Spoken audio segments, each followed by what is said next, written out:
Namo Amitabha, which in Buddhism means infinite light to you.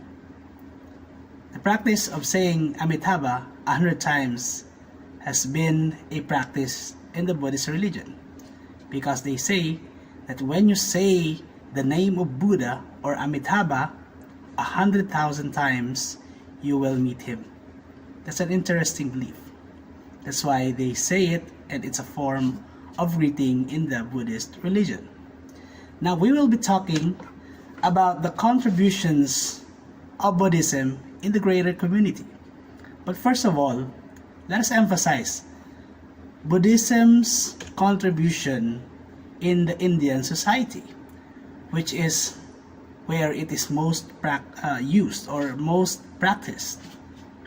First of all, Buddhism encouraged the abolition of social distinction and strengthened social equality.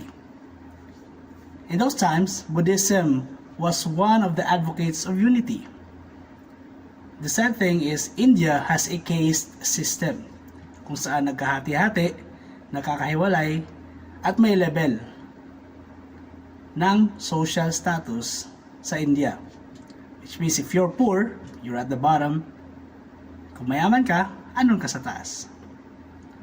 As Indian culture has adopted this caste system, Buddhism abolished and encouraged the abolition of social distinction and instead advocated equality. So to India, whose status is deeply emphasized, Buddhism has made a strong impact. That's why a lot of common people love this religion. Secondly, Buddhism or Buddhist literature focused greatly on love, compassion, equality, and non-violence. So it was literally a religion of peace. So they emphasized on love, which means really loving other people, no violence, giving to others, helping those in need, like compassion. As we have said earlier, they promoted equality. Lahat tayo ay patas-patas. Lahat tayo ay nasa sa isang bangka. And non-violence. So they discourage yung activism or discourage sila yung use of force. So it's a religion of peace which greatly advocated living in peace with other people. Next, Buddhism's impact on Indian society also has a lot to do with its emphasis on education. The Buddhist temples and monasteries, yung pong mga bahay-sambahan nila at mga monasteryo ng Buddhist religion were used as educational institutes. Cities like Taxila, Nalanda, Ujjainpuri, Vikramshila, Vallabhi, and other cities progressed greatly at the height of Buddhist teaching centers. So they were a religion who placed importance on education. That's why marami pong mga literates in India, mainly because of the Buddhist emphasis on education.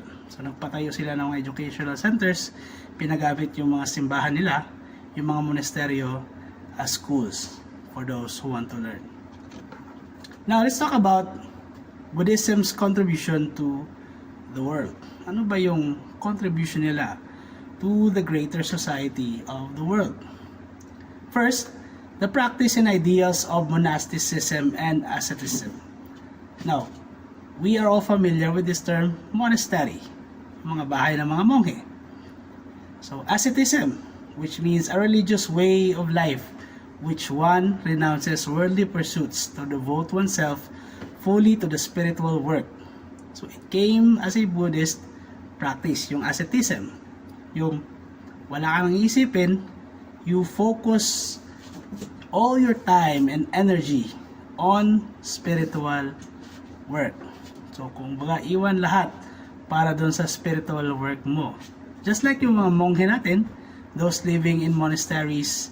So the first monks were actually Buddhist practitioners. So they were the first monastic and ascetic religion.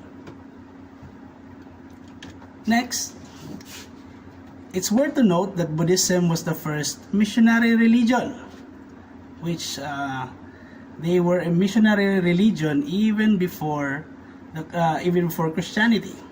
They started to spread around the 3rd century BC. It brought Buddhism to Asia and the Turkish region. So sila po yung mga first missionaries, not Christian missionaries but Buddhist missionaries, and they started in the 3rd century BC. I think that's 4 centuries before the Christian missionaries.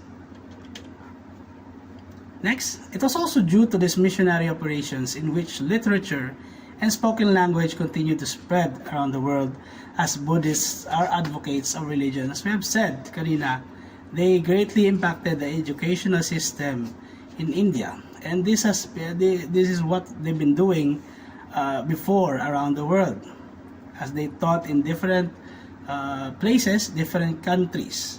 So one of the first literatures or written manuscripts or written literature actually came from Buddhist practitioners due to their missionaries na pupunta sa ibang bansa. So it is also said that they have a great impact on modern literature today, as well as the spread of language around the world.